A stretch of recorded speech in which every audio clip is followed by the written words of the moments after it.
you? It's Stephanie Van Vark, and I am a small business owner. Welcome to Talking Business. I've got to tell you, the new platform. I don't have a countdown, so I always forget that I'm supposed to start talking. So I apologize. Um, Today, we are talking to Jesse J. Coleman Jr. He owns Video Mix TV. I was just sharing with him, I've sort of had this dream, I guess, of starting my own network, and he actually had the guts to do it.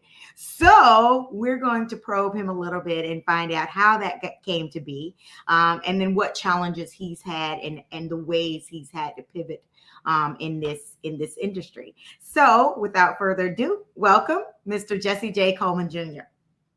Thanks for having me. I really appreciate it. Thank you so much for joining us.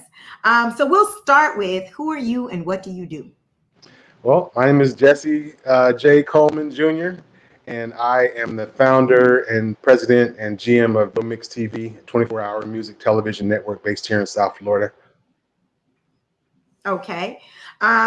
So just to get to the guts and the meat of it all, how does one decide to start a network?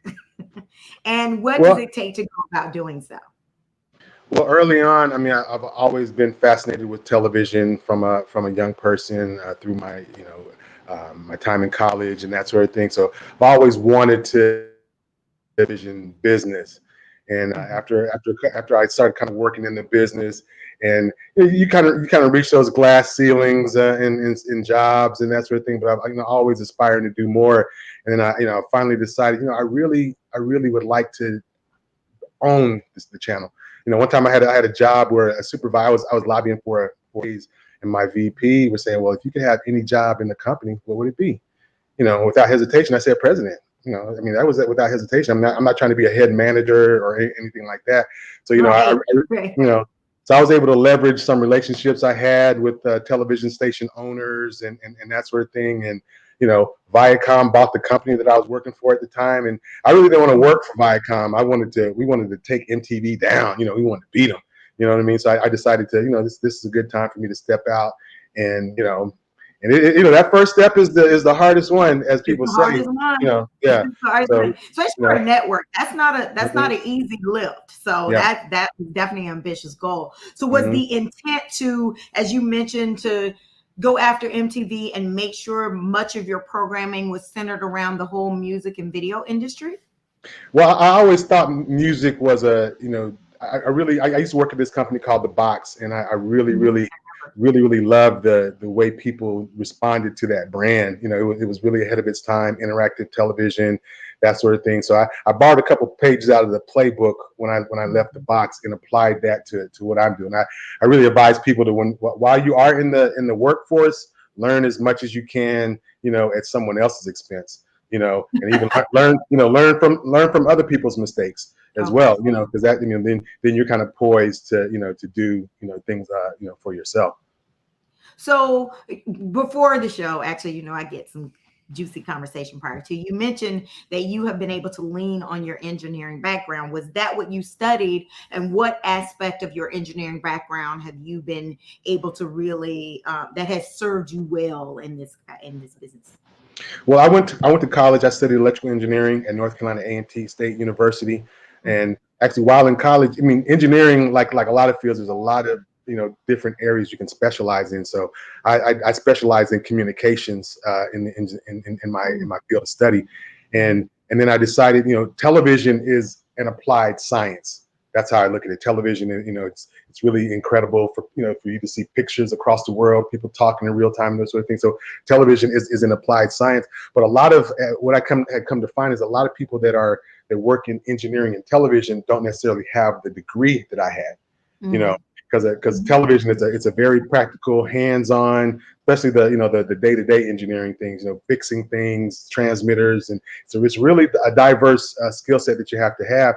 So I was able to through working. The first jobs I had work study in college to internships to actual jobs, all of that experience I was consistently kind of building on, know, and my next opportunity came from the experience that I had. So when I started to do video mix, you know, one, the relationships that I had with television station owners became very important because distribution is critical in that regard. So that was very important. And just to, I mean, to this day, I'm still, you know, from networking, you know, computer, you know, IT networking, to the traffic and billing, to, you know, doing repairs of equipment, designing studio, all of these things. You know, we do live remote broadcasts, and, you know, lots of things. So a lot of my experience that I had in the television, you know, sector have continued to pay off. I mean, I used to operate the satellite trucks, doing live shots out in the field, and those sorts of things. So all of that has really come to serve me very well.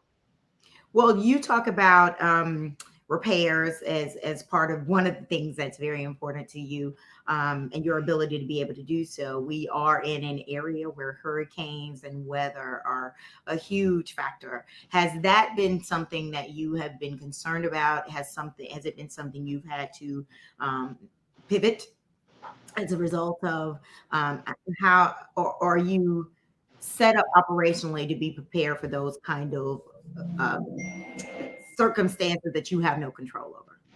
We're prepared. It's interesting because the weather has been actually a blessing in a weird way for me, because when, you know, before Katrina did the damage it did to New Orleans, Katrina came through Miami and actually did some damage, you know, and it Mhm. actually, I was working for a television station at that time, and it knocked their satellite dish. It destroyed a satellite dish that the station had. So the people that were on the air, they didn't want to pony up the money to replace the satellite dish. So, you know, the station owner turned to me and said, "Well, how long would it take for you to get your programming on the air?" I said, "Give me like 2 hours." Mhm. Hour maybe, you know what I mean. So It worked out. it was really an opportunity and a kind of a blessing in disguise. But we always have to be, you know, here, the way I operate the station, you know, it's dependent upon the internet. So if, you know, when there's times here in South Florida where we experience power outages and that sort of thing, that's again, that's the time that sometimes we even see more viewers, because a lot of times the cable service will get knocked out, or Mhm. the satellite service, your dish needs to be retuned and that sort of thing. So now you're back to being, some people are rediscovering terrestrial television at that point. So so sometimes the weather actually plays, you know, in our behalf. So then let's flip a little bit. Then you're talking about those times when those are absolute times where that's a benefit to you. Have you, I would imagine you've developed a bit of a marketing strategy to target those opportune times, or as you've built this business, you've been able to evolve your marketing to attract a really nice audience. Because I noticed on your profile, you have an audience of roughly about 250,000 people. You're in 8 markets and you touch ages 18 through 49. So that's very impressive. So how have you been able to maneuver your marketing to over the years to attract that audience, and in particular doing those inopportune times? Well, it's now. I mean, some of the tools that we have today haven't always been around. To utilize, to have free, you know, ways to market products. So you know, when we used to turn stations on, it was really organic. It was really organic. We turn the station on. How long does it take to start getting phone calls? You know, and then, Mhm. and that was kind of a way that we had done things, you know, initially. But now we, you know, we utilize some of the other tools. You can, you can target, you know, demos, zip codes, all these different things you can target. So we try to utilize those tools as well now. But initially, it was just really an organic. Even when I was working for the box, it was, you know, it'd be incredible, because, you know, I might be in Tulsa, Oklahoma, building a new television station, never been on the air, and you turn it on, and it's always like, how long is it going to take? New York City, it might take us 30 seconds to get a call with no marketing at all, you know. And so yeah, so that's what we try to utilize the tools that are available for us now. But television is always an interesting field, because we're, you know, the way that people are amassing audiences online and followers and that sort of thing is kind of analogous to what we've been doing in television for years, you know, where you call them viewers and that sort Mhm. of thing. So things are converging in such a way now that it's pretty incredible. And so, Hurricane Ivan is on its way. Um, what would your what would you enact in order to make sure you are prepared for that kind of emergency, both in terms of your viewership and operationally, and making sure you're able to Mhm. show your program? Well, what I would do if there was a storm that's coming, because I have a server that plays, when we're not on live, a server that plays the programming out. So Okay. I would just make sure that that server is up to date with schedules for several days. So if the internet goes Mm. down, then I'm not stuck with trying to update a schedule, because then I'm out of gas if I wait to that point to do that. So we would make sure our scheduling and everything is done ahead of time. And then we also spend some time really just trying to inform our viewing audience, because as Mhm. broadcasters, we take a bigger responsibility with our viewing audience than perhaps maybe some folks that are doing things on Roku and that sort of thing. So we really take time to inform our audience about the storm, that it's Mhm. approaching. If there's shelters, if there's evacuation plans, and that sort of thing. So we try our best to really hold down the community in that way with good information. Okay. Okay, great. So let's flip and talk a little bit about intellectual property and the legal aspect of your business. Um, I looked at some of your programming, and you kind of have shows or programs that kind of go from so your homegrown music talent to Mhm. back in the day. Also, you have some gospel showings. So I imagine intellectual property is a huge part of your daily conversation. Um, what what give me a little bit of information about that conversation. What's pivotal and important for you to have in place to ensure you're protecting yourself, you're protecting the artist, and what could be the ramifications if you're dealing with content you don't own? Yeah, I mean, I don't, and that's one of the critical parts of what I do. I mean, I don't own these music videos. I don't Right. own any of them. So we really, and when we really got started, it was really in partnership with record labels, just promotional for Mhm. record labels, that sort of thing.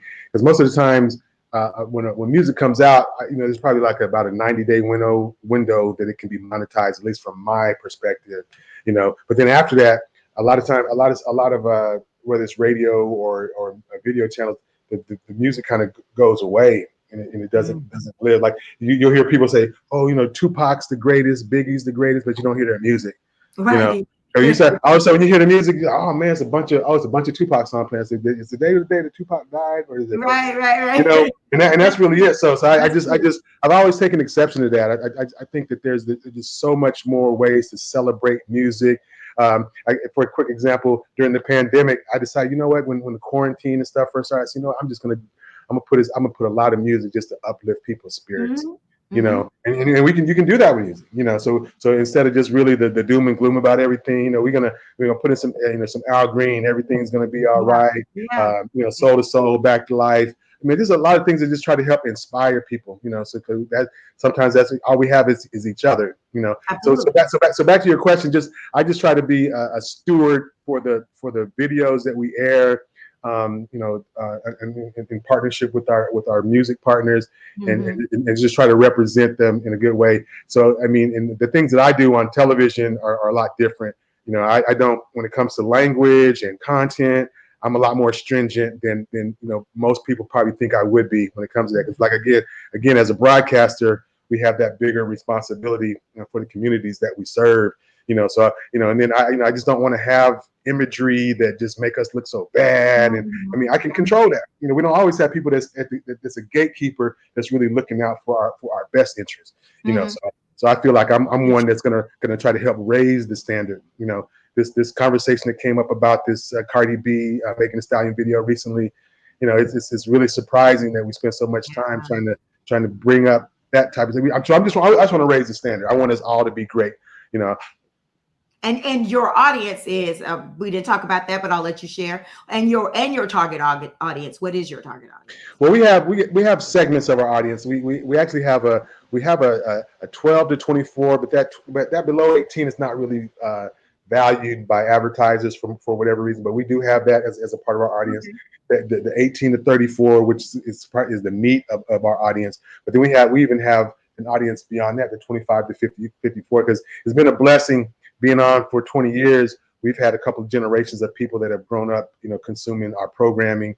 So they're used to watching us on TV, and they know how to get to us and that sort of thing. So that's been a real blessing to have that. And then our audience is very diverse as well. I mean, Mhm. because here in South Florida, diversity is different than a lot of parts of the U.S. That's true. So I mean, we bring a nice cross section of everyone. You have a lot of children. English might not even be the primary language that they speak at home, but the children are American kids still. Uh-huh. You know what I mean? Yeah. We try to. I look at radio as a way that as a place where it's one of the last places in our society where things are really still segregated.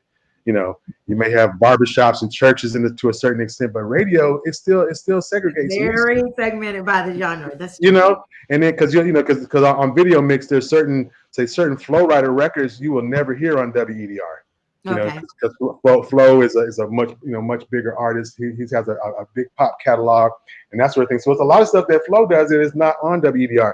Pitbull, for another one. So we're able to really cut through all the clutter and really serve people music. Like in South Florida, if you go to a party, you're gonna hear a lot. If it's a good party, you're gonna hear a lot of different music. You Right. know, That's true. so And we maybe try. stuff you haven't heard on the radio. Exactly, That's true. exactly. And even as I mean, so while Spanish is not my primary language, but when you got some hot records that's in Spanish, we're gonna play them. When Right. Despacito was the hot record, oh yeah, we're on that. Because we cover our bases here in South Florida, so and we try to feel very responsible for that. Well, you are in 8 markets, as I read, outside of South Florida, which probably brings you a little bit more into the heartland. Are you finding you're having to adjust your program to that audience, or they're just as engaged as Floridians? That's a great question. Well, right now, the markets, those 8 markets, those are ones that we've been in over the history of the company.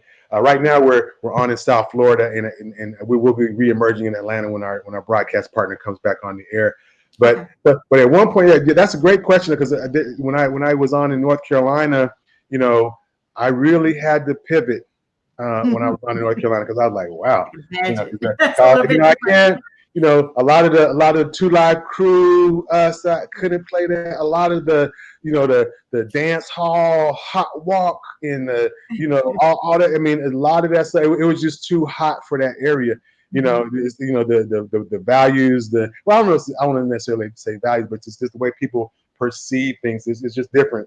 So being there, and even that's when I actually began to play more pop titles than I did previously. Mhm. Um, Mhm. because I've always had a philosophy where we want to celebrate the local artists wherever we are. Yeah. So some of the local artists in that area would have been a Kelly Pickler, a Chris Daughtry. These are huge artists in that area. And our audience, again, our audience drew a nice cross section. And in North Carolina, there's not near the diversity that we have here, but our audience it's not all black audience. We have black, white, which are the primary demos in North Carolina. We Mhm. have everybody that watch our channel, which makes me feel like we're hitting the right spot. So again, I'm from like the Georgia area, so I can Mm. imagine people up there. I know that's my home. I know you can't play everything for me. So let's see. So you talked about your programming and having to pivot. Um, is that probably the largest challenge you have, and that where you found that that's had to be a structured part of your how you operate is learning how to pivot based on the market? Yeah, definitely the market that we are broadcasting in determines a lot for us. Like Atlanta, I'm going to be very excited to be back on in Atlanta because I always Mhm. see, a pipeline between Miami and Atlanta. A lot of the ways that Miami influenced the music scene that evolved in Atlanta and that sort of thing. And then just Atlanta being the market leader in the music that we play primarily. So yeah, the market is going to dictate so much, and actually the market will actually determine even if I want to be in the market or not. Okay. Because at one point I was on in Tallahassee, Mhm. in Tallahassee, in Florida. Tallahassee is a very significant market. I even moved to Tallahassee, and this is back in the early days before T-Pain had emerged as an artist. Mm. I mean, as an artist outside of a known artist Out of outside of Florida, Tallahassee. big time. Mhm. And I had to come to find out Tallahassee was too small for me. Mhm, you know, mhm. and too small in the sense of no matter where I am, I do this. It takes the same effort for me, whether I'm in Right. Tallahassee or New York City. So I might as well fish where the fish are. Okay. Instead, so I might, so Tallahassee is too small, but like a market like New York or other places, so I had to learn that by doing it though, because I'm like, wow, why is it not, because when you look in the market, even though you have the colleges and all that stuff, but your market where you're looking at about 50,000, TV Mhm, mhm, households, it's just too small.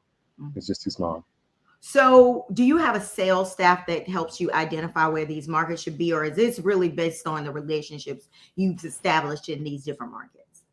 Yeah, it's really been. I've been a one man band for a really really long part of my business. So yeah, I just I kind of the market itself. Relationships that I have with station owners on occasion. I'll get calls. Hey, I have a channel available in this market. But just the business model that I've been operating under. I'd like to see that change.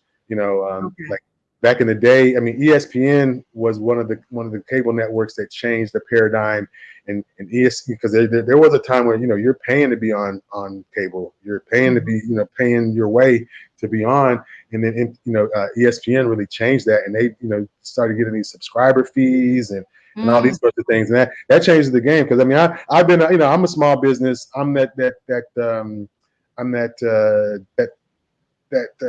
run of the mill undercapitalized business, where you're just hustling. right. So when you're able to have some resources, it just makes a huge difference. So I've constantly been having to self fund and do Mhm. these things. So, but it's gonna pay off. It's gonna So, pay it will. It will make it. It will. off. So then that brings us to then how do you make money and what are your streams of income? Because it sounds like really you mentioned your one band, so I think operationally you are the staff. hmm So are you able to make revenue doing what you do? Well, it's a challenge. It's a challenge. Every month can be a challenge. Like a lot of businesses, I don't see Mhm, that different for absolutely. other businesses, especially when you don't have if you don't have just operating capital just to kind of give you a little breathing room. It's like a everyday you got to hustle. So my television traditionally is advertising.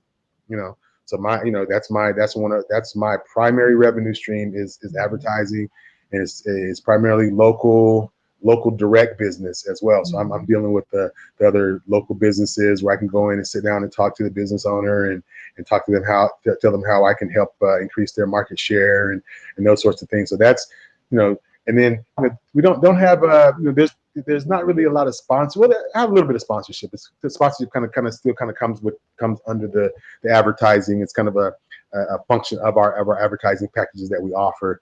So that okay. those are that's how television. I mean, I don't have there's no ability to have subscribers currently with broadcast television, but there's a lot of new things that are going to be occurring with broadcast television.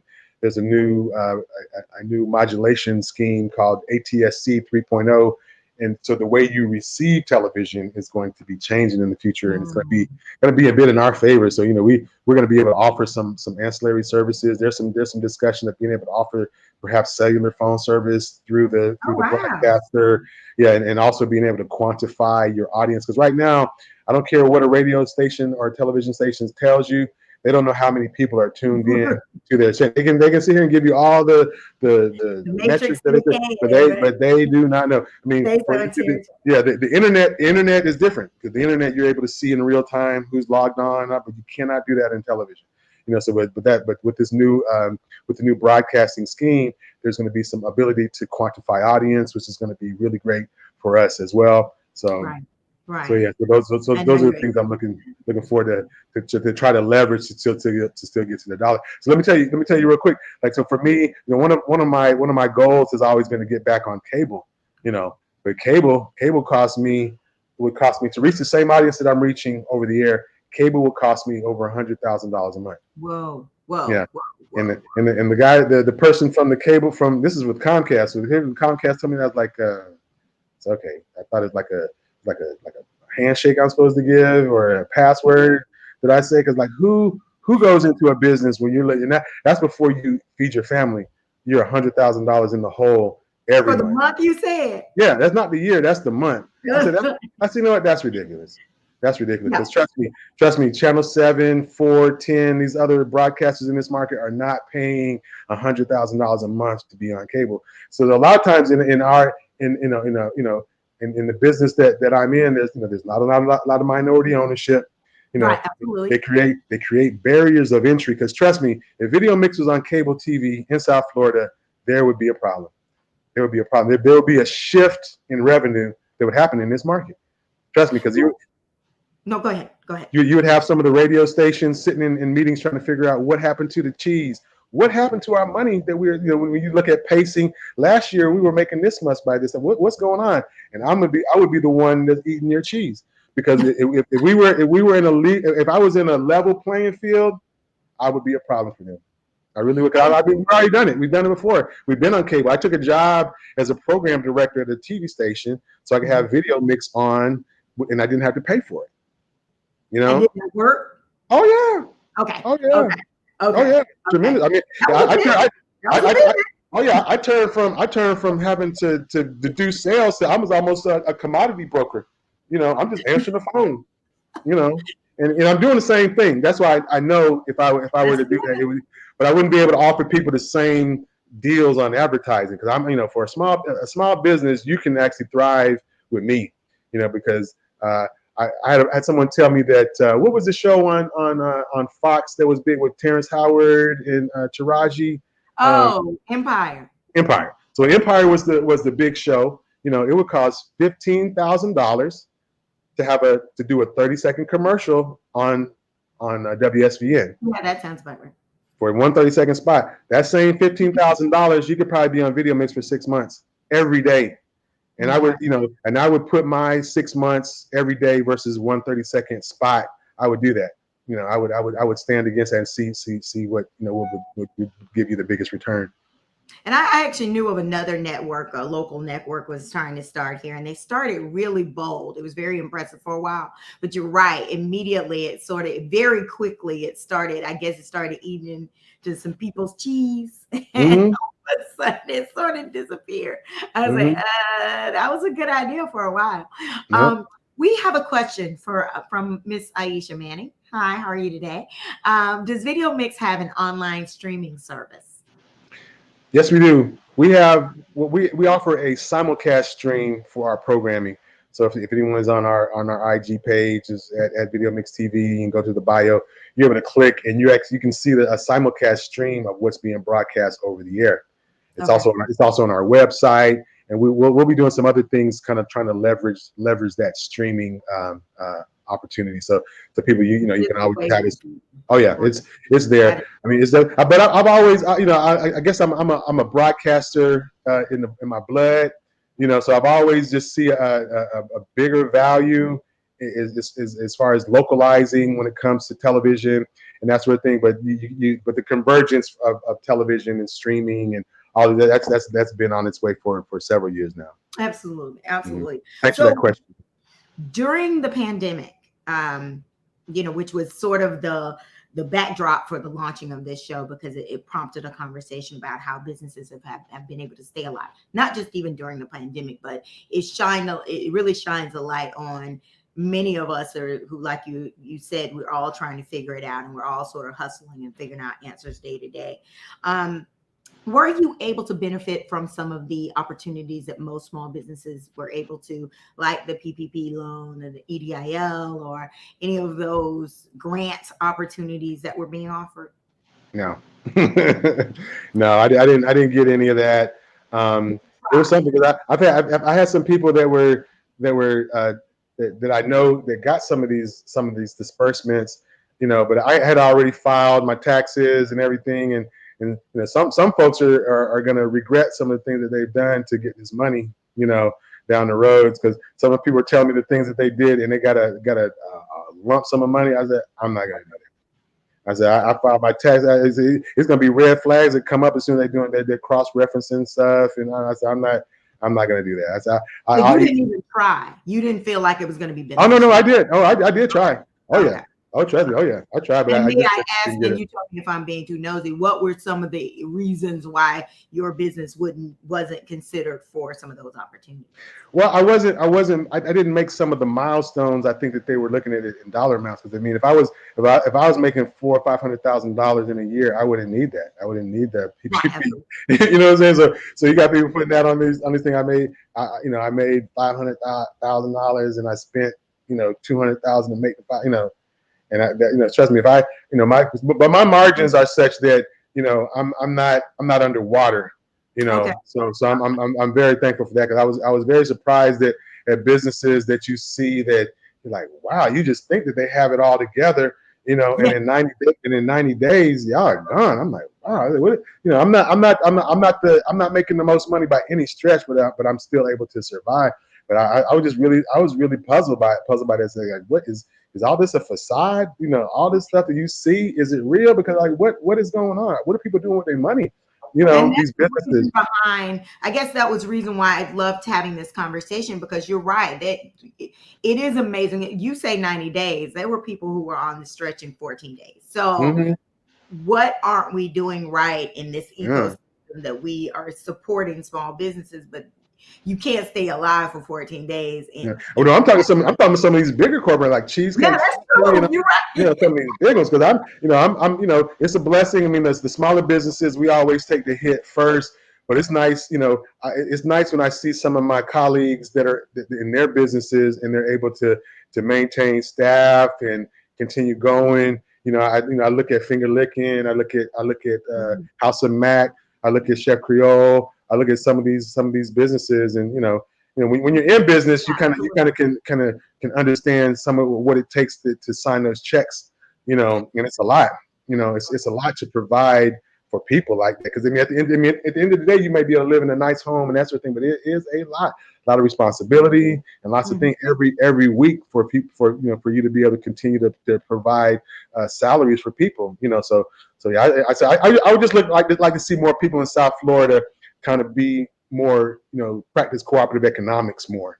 I, Mhm. I would really like to see that more. So because I haven't experienced that in my business, and I'd like to now with this whole wave of people supporting black businesses, and it's like it's a fad right now. I'm like, Mhm. hey, you can start support. I'm a black business. You can support my business. You know what I'm saying? If you want to start supporting a black business, I'm hoping that we can pull through this together because on the other side of this is going to be some new economies. There's going to be some new ways of making money. Perhaps there's going to be some pastimes that may not be as lucrative as they once were. So there's going to be a lot of shifts that's going to happen in this market. Absolutely. I completely agree with you on Mm-hmm. that. So if someone wanted to get into starting their own network, what would be your advice? I Don't mean, do it. so Save your money. Go play golf. Work on your golf swing. free. No, I would tell you, well, now the cost of entry is a lot less. Especially if you want to do a Roku channel and things like that. It's a lot. Just the capital involved is a lot less than what it once was. But I would just tell somebody, just really, do you have the aptitude to do several jobs? Because for me, I'm probably more apt to buy a new server than hire somebody.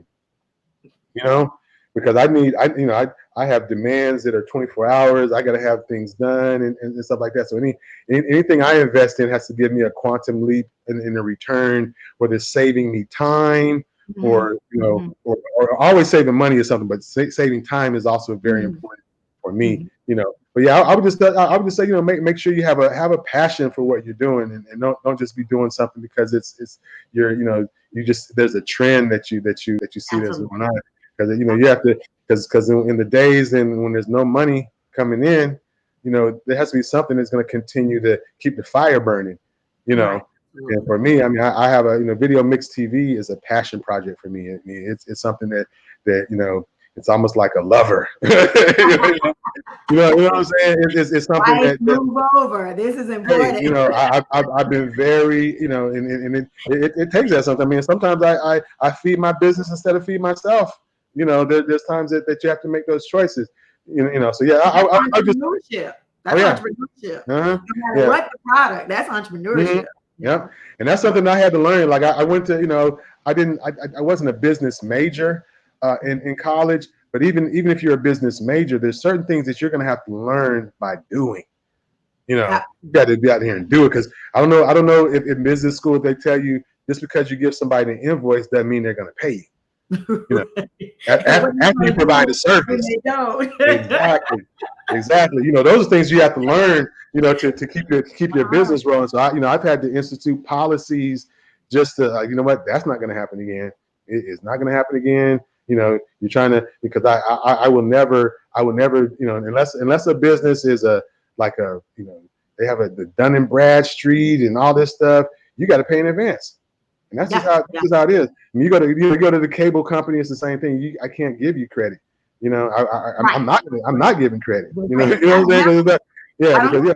because I can't go to thousands of people's brains and erase memories about your commercial that ran. I don't have a tangible product that I can repossess from you if that's done. So I have to get paid. I have to get paid. When you had mentioned earlier, those are some of the things that I had to institute just to be able to stay afloat. You know, Right. and whenever a lesson I learned is whenever I don't stick to a policy, I lose. Right. And that, Absolutely. you know what I Absolutely. mean? That's the reason Absolutely. why. That's the reason I have to institute the policy. And so I see these things coming. I can see around corners. I read people. I don't care how much. I don't care what kind of car somebody's driving. All this and the clothes that they're wearing. That does not mean that they do good business. You know Right. Absolutely. that does Absolutely. not mean that they do good You're business. right. You're So right. that's definitely a piece of advice I would give someone. Do not allow yourself to be taken advantage of in business. You Okay. know, 30-day Um, terms and stuff like that. No, you gotta can't do it. or for me, I know for me, I definitely make sure you got to give me half up front. We are Mm-hmm. not at this at this juncture. You've got to give me something up front to make sure that we can at least Uh-huh. cover our costs, kind of thing. Um, Mm-hmm. because you're right, it's sort of that after the fact, and then you're like, wait, what happened here? Mm-hmm. And you Because keep I've had everything happen. I've had someone go out of business. I have someone go to jail. I had a client, bless his soul, that was murdered. You know what I'm saying? oh Before, yeah.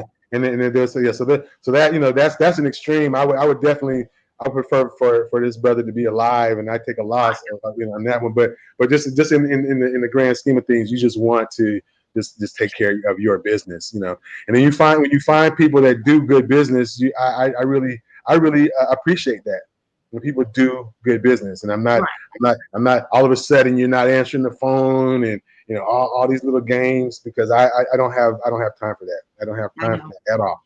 You know. So I'm about to and there's a personal reason why I'm asking this. There's some programming. I know most of your programming is music, but you do some other programs. Mm-hmm. Um, I'm kind of calling this woman out because she's one of my sorority sisters. So I want to talk about her show, if you would. Um, I think you've done some other programming, in particular, The Culture, um, Mm-hmm. who is run by, and the host is Jessica Motkins Garrett. Garrett So Mockins. Get that right now. I gotta say Garrett Mockins. Oh, sorry. Roy, I looked out for you, Roy. I got, but Jessica Motkins. So go ahead. She's my sorority sister, so I got to call her out. Go ahead. Yeah, Jessica, she's one of my favorite people. Actually, a quick backstory: Jessica, we actually went to North Carolina A&T. We both attended North Carolina A&T. We really didn't know each other in college. I met Jessica. She was when I was moving to Florida. I had several people say, "Oh, you moving to Miami? You got to meet Jessica. You got to meet Jessica." I said, "Okay." So I get here, and Jessica was one of the first two people that I called, and she was so kind to me, invited me out to the A&T alumni picnic at TY Park and that sort of thing. She even that night I was headed to an Uncle Luke party, and she's like, "Jesse, are you want to meet some ladies or not?" Right? I was like, hmm. So I went with, and I met my first girlfriend, that night here. So yeah, I love Jessica. She's a really really great person. And so yeah, video. What we do, while music is the core of what we do, film, fashion, sports, politics. We're able to kind of navigate in those spaces, and Mm-hmm. with music still as the center of that. So the culture is a great example of that. Even the name of the show, the culture. I And love that's something that, and then Jessica, she's an outstanding interviewer, and we get some of the some of the tastemakers, the movers and shakers that are in this market on her show, and it's outstanding. I mean, when, people need information about school reopening. it. And we have people on the air like that. With small businesses, with other business leaders, political leaders that we have in the market. This show deserves to be on a Sunday morning on a cable network. And so that's why, I mean, Jessica and I partnered, and we're doing this together. I've aired, I have some other programs that come on as well. That, we always look to partner with people when it's something, especially when it's a great program. It's local, and it speaks to so many of the same things that we do as a company. And her being a friend is that kind of pushes it over the top. But it's an outstanding relationship. Okay. So Aisha Manning, who's also my sorority sister, Hmm. asked, "Does Video Mix TV do any PSAs or community service outreach programs or partnerships?" Oh, definitely, definitely. PSA is a huge part of the company, really, because when we look at television and the imagery that we have out there for Black folks, historically it has not been good. Hmm. And just seeing positive images and seeing these sorts of, and just and information and that sort of thing. So I would say, responsible fatherhood, positive fatherhood, responsible fathers. That's one of the huge tenets that we stand on. HIV/AIDS awareness. Because for some reason, HIV and AIDS has been, you know, kind of pushed to the side. It's been for a number of years. Whenever those numbers come out at the end of the year, it should be alarming to everybody that South Florida is the leader in this category. It takes more than Magic Johnson's smiling face on a bus to solve that issue. You know what I mean? So that's another important thing. And then gun violence prevention. That's another one that we stand on. Voting. I mean, these are ones that we've been doing this since. There's a PSA that been playing for 20 years. About voting. And it's still as important as the first day that we ever played it.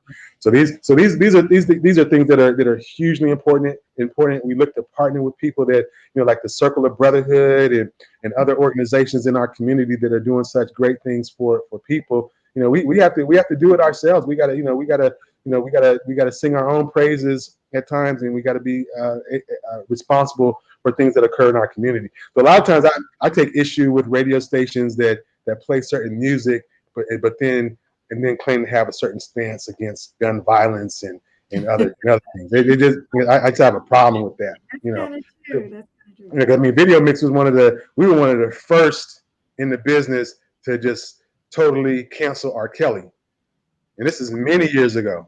Wow. Even a relationship with one of my local, one of the bigger artists here locally.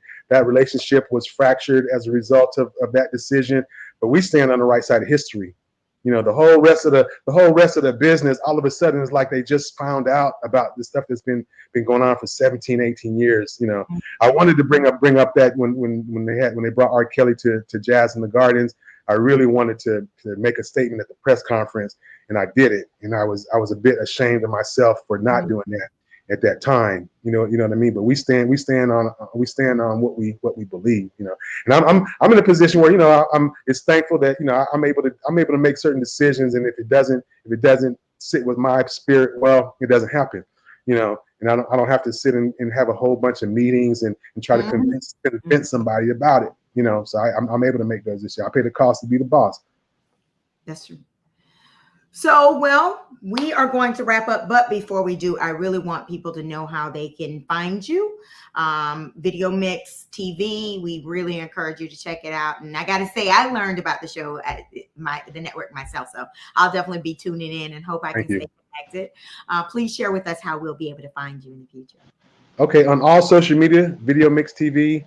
Instagram is probably our favorite platform. It speaks to us the best with the pictures and the videos and that sort of thing. But Facebook, Instagram, Twitter, our website, everything is Video Mix TV. The website is videomixtv.com. You can go to the website. You can watch the live stream. You can go on the bio on the Instagram and watch the live stream.